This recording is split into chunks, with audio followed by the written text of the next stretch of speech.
Hello food lovers, welcome to Jatin TV. ఈరోజు మనం పాల తాలికలు చూడబోతున్నాము. ఇది గుంటూరు స్పెషల్ అని చెప్పాలి. ఇది కొన్ని పండగలకి ప్రసాదంలా కూడా చేస్తారు.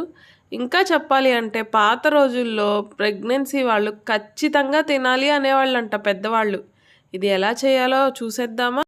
ముందుగా బియ్యంని 4 గంటలు నానబెట్టుకోవాలి. తర్వాత దీంతోపాటు సగ్గు బియ్యంని ఒక 2 గంటలు నానబెట్టుకోవాలి. తర్వాత బియ్యంని మనం కడుక్కొని అవి డ్రై చేసుకున్నాక ఇలా మిక్సీ పట్టుకుందాము. ఇది ఫైన్ పౌడర్ లాగా ఇలా చేసుకోవాలి. దీన్ని జల్లించుకుందాము. నార్మల్గా అయితే పాత రోజుల్లో రోకలితో దంచి తర్వాత దాన్ని జల్లించుకునేవాళ్ళు. ఆ తర్వాత రోజుల్లో మనకి పిండి మరలు ఉన్నాయి కదా, పిండి మరలలో పిండి పట్టించి అవి తడారక ముందే ఇంటికి వచ్చి జల్లించుకునేవాళ్ళు. ఇప్పుడైతే అంతా మిక్సీతోనే అయిపోతుందండి. చూసారా, మిక్సీతో చేసుకున్నా కూడా చాలా ఫైన్ పౌడర్ ఎలా వచ్చిందో. ఇప్పుడు చేసేదాన్ని కొట్రు అంటారు. దీన్ని 2 టేబుల్ స్పూన్స్ పౌడర్ తీసుకొని దీనిలో కొంచెం వాటర్ వేసుకొని దీన్ని స్టవ్ మీద పెట్టి ఇలా కలుపుకుంటూ ఉండాలండి. కలపటం కానీ ఆపామంటే అది ఉండలు కట్టేస్తుందండి. అందుకని ఇలా కలుపుకుంటానే ఉండాలి. ఇవి మనకి తాలికలు సాఫ్ట్గా రావటానికి ఉపయోగపడుతుంది. ఇప్పుడు ఇది ఇంకా రెడీ అయిపోయింది. మనం తాలికల కోసం పిండి రెడీ చేసుకుందాము. దీనిలో చిన్న నిమ్మకాయ సైజ్ అంతా బెల్లం వేసుకొని కొంచెం స్వీట్నెస్ కోసం కలుపుకుందాము. ఇది బెల్లం అంతా కలుపుకున్నాక మనం ముందుగా రెడీ చేసుకున్న కొట్టు కూడా వేసేసుకుందాము.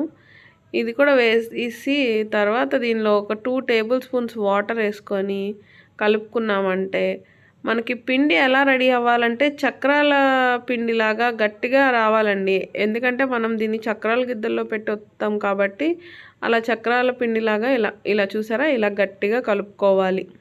ఇప్పుడు స్టవ్ మీద పాలు పెట్టుకుందాము. 1 లీటర్ పాలకి ఒక 1/2 లీటర్ వాటర్ వేసుకోవాలి. ఇవి 25% మరిగేదాకా ఉంచుకోవాలి. ఇప్పుడు తాలికలని ఒత్తుకోవటానికి చక్రాల గిద్దల్లో పిండి పెట్టుకొని రెడీ చేసుకుందాము. ఇదో ఈ సైజ్ తీసుకున్నాను. ఇది పెట్టుకొని, ఇది మనకు తెలిసిన ప్రాసెస్సే, చక్రాలు ఎలా చేసుకుంటామో అలాగా దానిలో పిండి పెట్టుకున్నట్టు ఇలా పెట్టేసుకొని రెడీ చేసేసుకుందాము. తాలికల్ని ఎప్పుడైనా సరే మరుగుతున్న పాలల్లోనే వేయాలి. ఇలా మరుగుతున్న పాలల్లో ఒత్తితేనే అవి వెంటనే ఉడికిపోయి పైకి తేలిపోవాలి. అదే మనకి పాలు మరగకుండా మనం ముందే కనుక తాలికల్ని ఇలా వేసేసామంటే అవి అడుక్కెళ్ళిపోయి ఆ పిండి అంతా కరిగిపోయి నార్మల్గా అయిపోతుంది. ఇప్పుడు ఇవన్నీ మరుగుతున్న పాలల్లో వేస్తున్నాను నేను. చూసారా, అన్నీ చేసేసాను. మీకు లైట్గా చూపిస్తాను చూడండి. కానీ మెయిన్ ఇంపార్టెంట్ ఏంటంటే అవి ఒత్తగానే అసలు ఎప్పుడు కదిలించకూడదు. వాటిని అలా వదిలేయాలి, అప్పుడు అవి ఉడికిపోతాయి. ఆల్రెడీ మనం ముందుగా నానబెట్టుకున్న సగ్గుబియ్యం కూడా వేసేసుకుందాము. ఇవి అన్నీ కలిపి ఒక 10 నిమిషాలు ఉడికిస్తే చూసారా, తాలికలు ఉడికిపోయాయి. మనకి ఎక్కువ పాల తాలికను ఎప్పుడు ఎక్కువ తిప్పకూడదు, డెలికేట్గా తిప్పుకోవాలి. అప్పుడే ఆ తాలికలు అలా ఉంటాయి. ఇప్పుడు మనం ఇందాక తాలికలకి వేసుకున్న పిండి ఉంది కదా, దాన్ని కొంచెం ఇలా కలుపుకొని, అది మనకు చిక్కదనం కావాలి కదా పాల తాలికలు, దానికోసం మన తాలికల పిండిలోనే కొంచెం వాటర్ కలుపుకొని వేసుకుంటే సరిపోతుంది. అదే చిక్కబడిపోద్ది. ఇప్పుడు బెల్లం రెడీ చేసుకుందాము. ఇది ఒక కుందండి, బయట దొరుకుతుంది కదా, ఒక కుందు సైజు బెల్లం అంటే మీకు అర్థమవుతుంది. దానిలో కొంచెం వాటర్ వేసుకొని బెల్లాన్ని కరిగించుకోవాలి మనం. సరే, బెల్లం మొత్తం కరిగిపోయింది. ఇప్పుడు దీంట్లో ఏదన్నా డస్ట్ ఉంటుందేమో వడకట్టుకొని మనం ఆల్రెడీ రెడీ చేసుకున్న పాల తాలికల్లో వేసేసుకుందాము. బెల్లం వేసిన తర్వాత వెంటనే అయితే తిప్పొద్దు. మనం వేసిన ఒక 15 మినిట్స్ వరకు మనం కలుపుకోకూడదు. ఎందుకంటే అది వేడి మీద కలిపేస్తే ఏమవుతుందంటే మనకి పాలు కానీ విరిగిపోతాయి చూసారా, అట్లా విరిగిపోతుంది.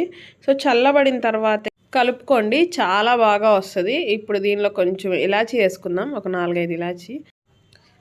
తర్వాత జీడిపప్పు వేస్తున్నాను. ఇవి ముందుగానే నేను వేయించి పక్కన పెట్టుకున్నాను. ఆ జీడిపప్పు వేసేసుకుందాము.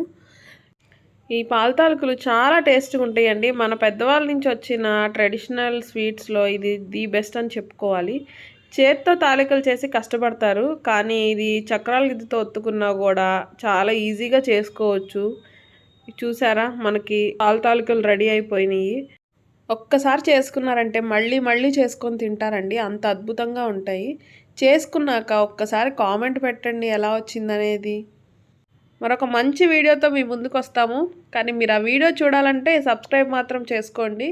Thank you for watching Jatin TV. Thank you so much.